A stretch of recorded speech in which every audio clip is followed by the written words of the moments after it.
Today we are revisiting an old series here on Ungeniused. What horrible thing. Please tell me it's not something terrible. It's not serial killers, it's more weird sports. Oh, good. My favorite. Let's get right in and start with fox tossing. Nope. You did it, didn't you? Like, you're like, oh, no, it's going to be a nice thing. This doesn't sound nice. If you're a fox, it's not nice. That's for sure. Wow. Wow. I have been, in my time, called a fox. Fox tossing was a competitive sport in parts of Europe back in the 17th and 18th centuries. And like many things in life, it is pretty much what it sounds like. Rich people would gather in a courtyard or open area and try to toss foxes. Two people would stand 20 feet apart holding the ends. Social distanced! Very well distanced, Good. holding the ends of a webbed sling, which was laid out on the ground between them. A fox would then be released into the area, and when it crossed the sling on the ground, participants would pull hard on the ends, launching the animal into the air. The highest toss would be deemed the winner, naturally, with some foxes flying as high as 24 feet. I feel like at this point I would like to say that Ungeniused and Relay FM in no way approve of this activity, and it's actually a very horrific thing even to imagine, and which is, of course, the reason why Stephen picked it first. And this the reason we're moving right on, like it never happened, to talk about speed typing.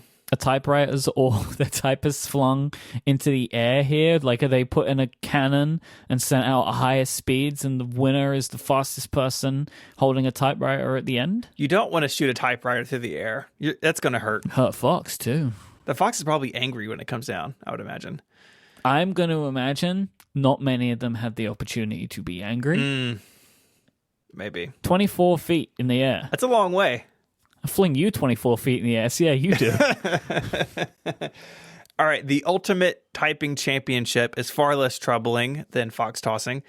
This event was started by a brand because why not? All the best events are started by brands. If Ungeniused started a sport, Myke, what would it be? I don't know. I don't have a good one Okay. for that. It definitely involves Tuffy the Dolphin. Well, I mean, naturally, something small building. Maybe who can like run up the stairs in the world's smallest building the fastest. Mm-hmm. Something like that. And Tuffy's there to give you the trophy? Mm-hmm. Okay, I like that. Or Tuffy's in a little pool at the bottom, and you have to run up the top and jump in dive style. Oh, that's good. All right, we have our winner. Because it's not that high, so. I mean, it's higher than 24 feet, but not by much. But there's a pool at the bottom, so you'll be fine. With a dolphin in it. A murderous dolphin. My son, not a murderer. He was, look, accused, never proven. That's right. Dolphins are innocent until proven guilty. Mm-hmm. It's right there in the Constitution. Yeah, read it. It's in there. Yeah, fine print. It's on the back. Nicolas Cage knows where it is. Okay, Ultimate Typing Championship started by the keyboard maker DOS, making this less a sport and more like a brand activation, especially when you realize it took place at South by Southwest. Of course. Like, where would it? I mean, of course it's there. The competition took place in 2010 with Sean Rona winning, beating fellow New Yorker Nate Bowen. The first round consisted of a standard 574-word text entry in which Rona defeated Bowen 163 to 110 words per minute, setting an unofficial world record for that speed. For the second round, the text became more challenging, with Rona winning again with 124 to 79 words per minute, claiming the $2,000 prize. It's really interesting that there's like a 50 word per minute gap between them for both. I'm also disappointed that it's only $2,000. Like, that's not a huge prize. Yeah, and an unofficial world record. They didn't even bother to bring Guinness out, you know? Well, it's done well on YouTube. The link is in the show notes. As of this recording, it's getting ready to pass 12 million views, becoming the most popular video of speed typing contest on the internet. It's about to get 12 million and one views. Are you going to watch it during our ad break? Yep. This episode of Ungeniused is brought to you by Pingdom from SolarWinds. Today's internet users expect a fast website experience. No matter how good your content is or how effective your marketing may be, they're going to bounce if your website loads too slowly. With real user monitoring from Pingdom, you can discover how website performance issues affect your visitors' experiences so you can take action before your business is impacted. How your visitors experience your website differs depending on the browser, device, and platform they use.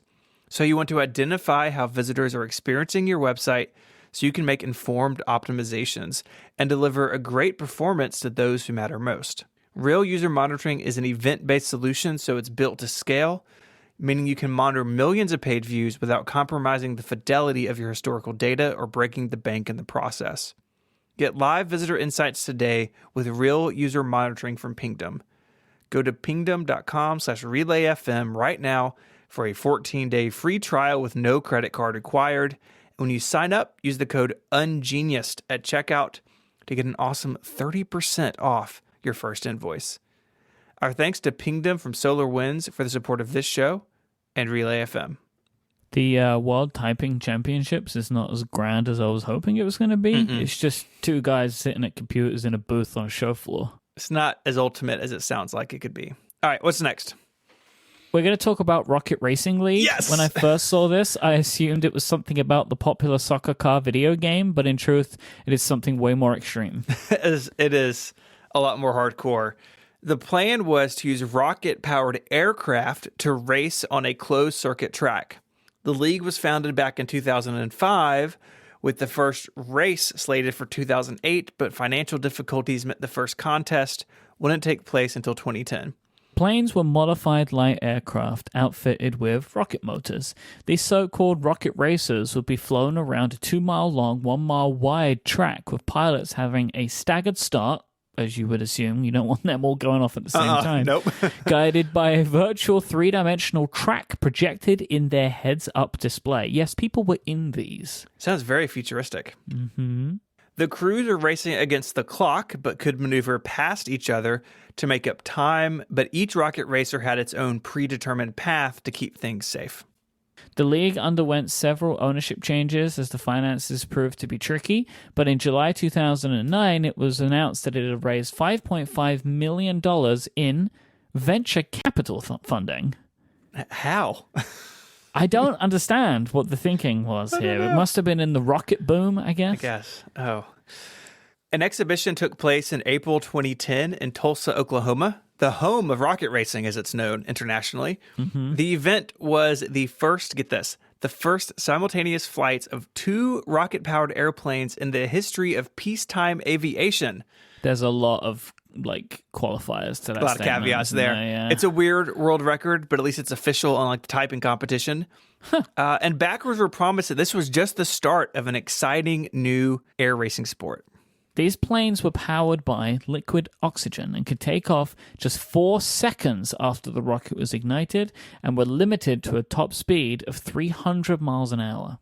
Pilots could control the color of their rocket exhaust through a series of controls in the cockpit, making it easier for spectators to keep up with a specific plane in the air. Imagine they're a mile away. It's hard to tell the difference unless there's, purple smoke or green smoke coming out the back. I think at 300 miles an hour, there should be different things that you're kind of occupying your time with. Then what color do I want this to look like? I'm sure I feel like you may as well just predetermine. Yeah, but then why did it need controls in the cockpit? Well, maybe you're blue today, but you're going to be green next weekend. Change it up. I don't know about this.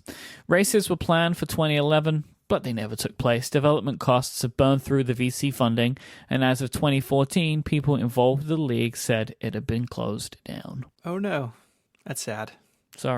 Sorry, Rocket Racers. If you have a favorite Wikipedia topic you want to share with us, send it in. We cover a bunch of weird stuff on this show. You can do that on Twitter, twitter.com/ungeniused, or you can send us an email. If you go to relay.fm/ungenius/103, there'll be the links to all these sports, but also an email link where you can send us a Wikipedia topic. And there's also a way to sign up to become a member to support the show directly, which we would greatly appreciate. And also the ability to sign up to become a rocket racer, if that's something you would like to do. Is that a sign-up form now I got to build? Yep. Okay. Great. So look for the rocket on the side of the Genius page. Add that to my to-do list. If you want to find Myke online, he's on Twitter as IMYKE, and you can follow me there as ISMH. And until our next Fox Tossing Rocket Racing Typing Championship. Myke, say goodbye. That was amazing. Goodbye. Adios.